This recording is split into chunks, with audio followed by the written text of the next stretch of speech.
Today we are embarking on what feels like a linguistic map-making expedition.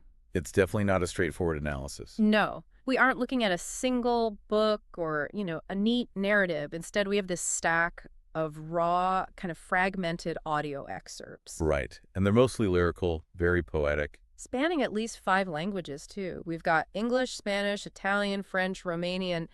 It's a lot. It is. And it's not just a collection of songs or poems. It's an intensely dense emotional landscape. A psychological landscape. Exactly. The sources we have, they aren't cohesive stories. They're more like these sharp, immediate, really intense glimpses into the modern human experience. And they cover everything, it seems, from profound existential despair to this transcendent, almost mythological kind of love. And layered in there, you get dissent, cultural protest. It's all mixed together. So our mission today is a bit unusual because the sources are so all over the place. We have to become like emotional synthesizers. That's a good way to put it. We're basically mapping the psychological terrain of you, the modern learner, by looking for these common threads. Struggle, desire, belief that somehow manage to cut across all these different cultures and languages. We're trying to filter out the cultural noise to find the universal signal. What's the human heart singing about when it's truly isolated? And what tools is it using to cope? Whether that's, ancient goddesses or brand new synthetic technology. Okay, let's unpack this. We have to start with the deepest darkness. Yeah. The first set of sources really carries the weight of the world. It's all about despair and this very visceral confrontation with mortality. We have to begin with the really stark, often self-destructive material. It has this distinct American cultural echo. The source itself even calls it a remix of Nirvana and Lil Peep style. Wow. It's pure, raw, visceral self-destruction. Right. And it's spelled out in, painful detail. The imagery is just shocking because it's so immediate and so internal. The speaker is talking about still smelling bleach in my brain. Okay. And they have flannel on my skin, but the blood won't dry. It just instantly brings up that grunge aesthetic, but the internal conflict is what's key. Lines like, needles in the mirror say I'm born to die. It's a total emotional gray out. Yeah, just wanting to fade out because everything is gray now. And what's crucial here, I think, is that this personal self-loathing, it's anchored in a very specific, almost generational cultural trauma. What do you mean? They mention red pills taste like Seattle rated 94. And later you get this really jarring line, I still hear the gunshot in 94. Right, 1994. Yeah.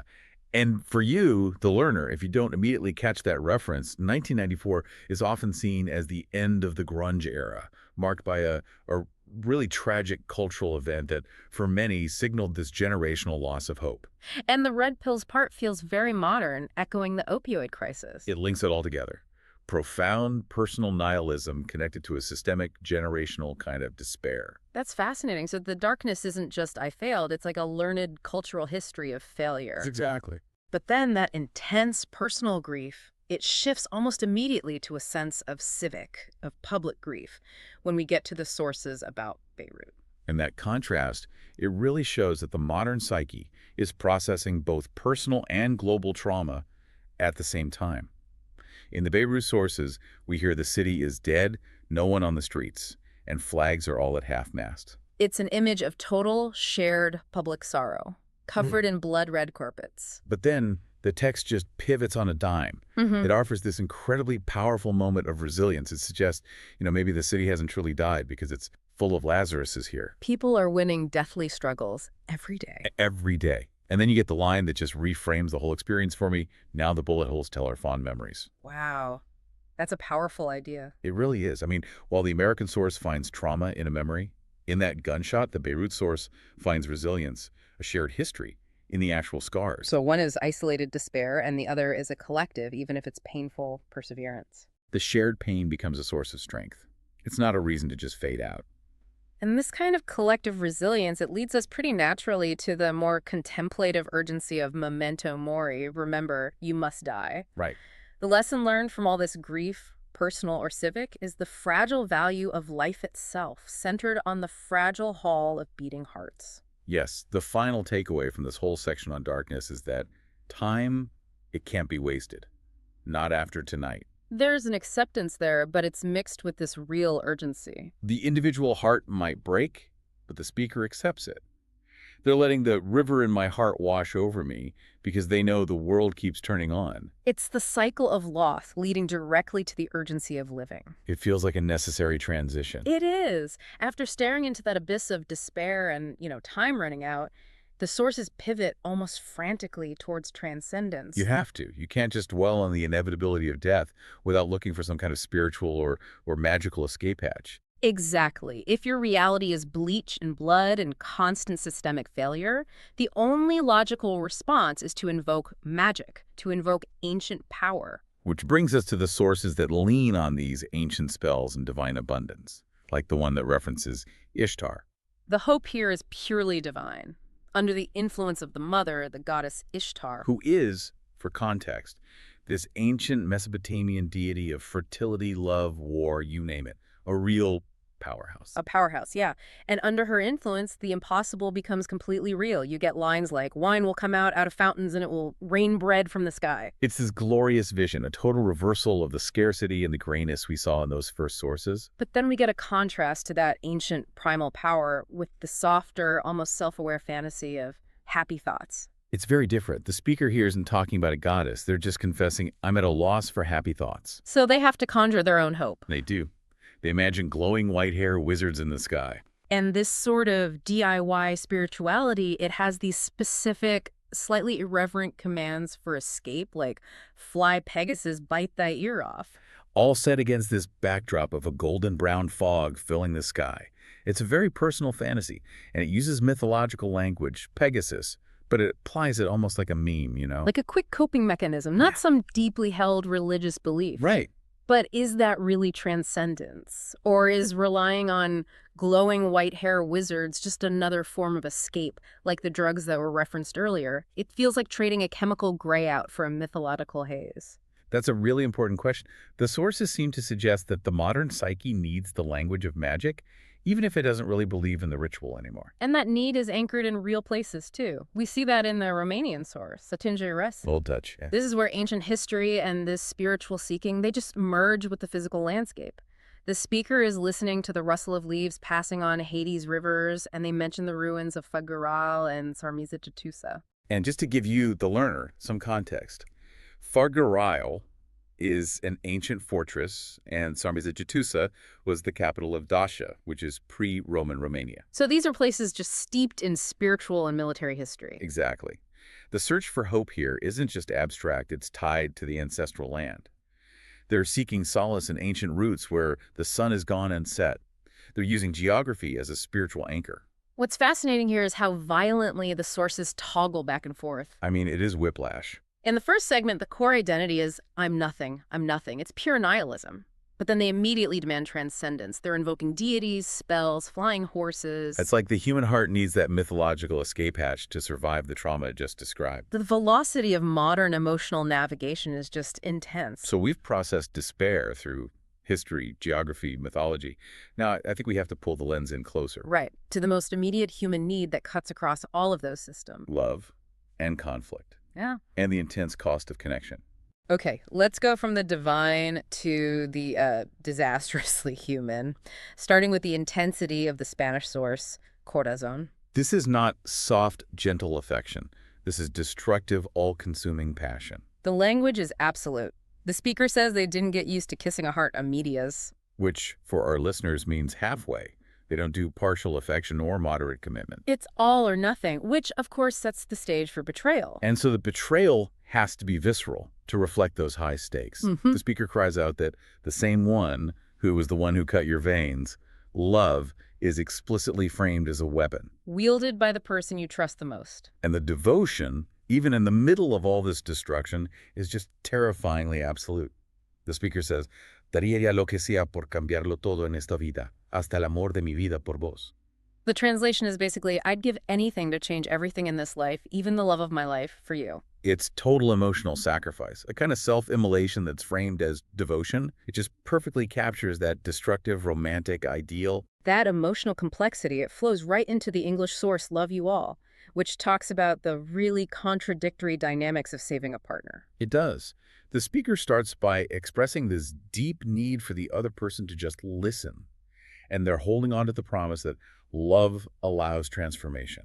But then the text just crashes head on into this massive internal conflict about gender and agency that feels so relevant right now. It really does. The speaker asks this very loaded question. Tell me a girl who doesn't need saving. Which is such a classic, almost paternalistic romantic trope. But they immediately correct themselves, which shows this hyper-awareness to that very trope. They say, thing is, there's plenty of girls who don't need saving. So the source is grappling with wanting to be the romantic savior, while at the same time knowing that modern relationships demand you recognize the other person's autonomy. That tension is the core modern struggle of connection. The conflict isn't just the external betrayal, like in the Spanish text.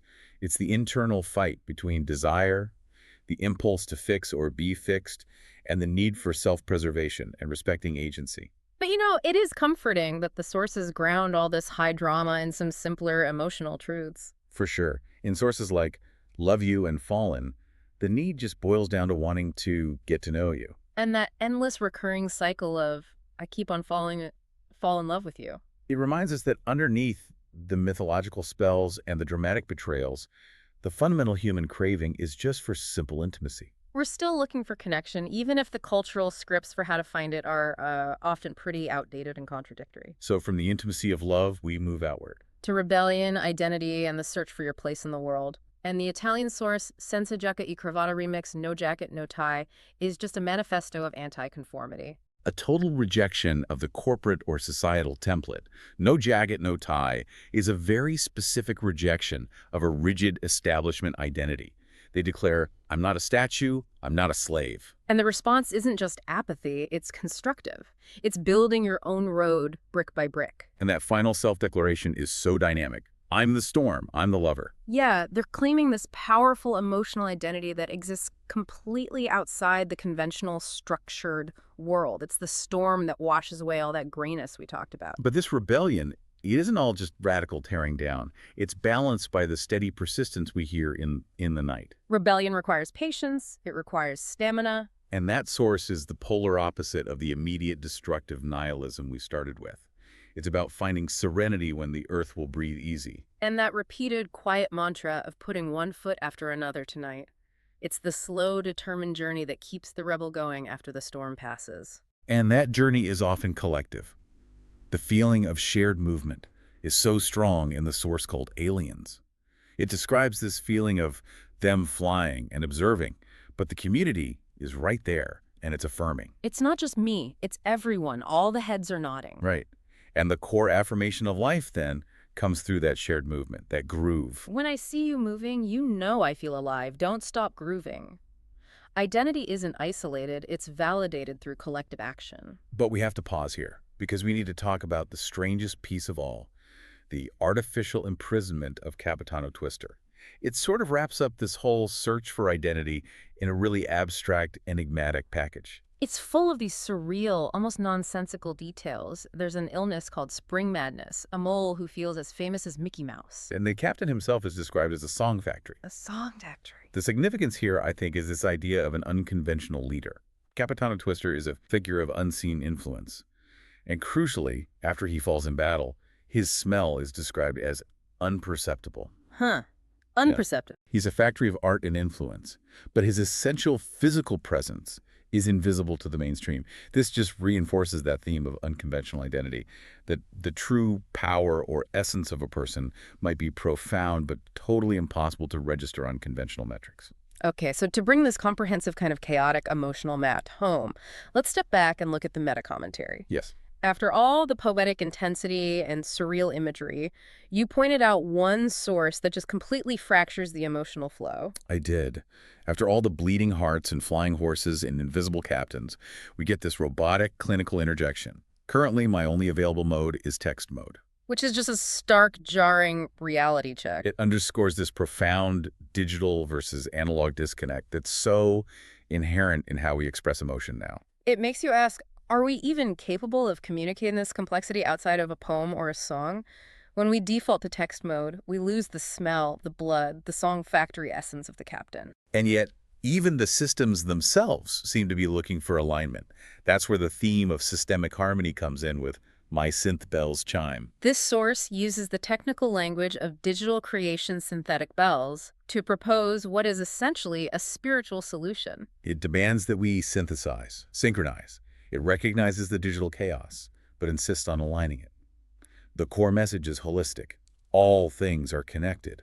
And the final image is those bells of AI chime, suggesting the machine, the system itself, is seeking the alignment and structure that the human heart is so desperately craving. So if we connect this to the bigger picture, all these diverse voices spanning continents and languages, even though they're expressing chaos and nihilism and isolation, they share this deep, underlying, overwhelming need for structure, for connection, and for transformation. And they're willing to pursue that structure through ancient goddesses, through love, through rebellion. Or even through digital synchronicity. They're mapping a world where the old gods are being invoked right alongside new technology to combat an isolation that's rooted in both cultural history and maybe the sterilizing effect of digital communication. This deep dive has shown you, I hope, a powerful cross-cultural portrait of the human psyche, one that simultaneously embraces nihilism and divine hope, demanding both destructive love and radical self-sufficiency.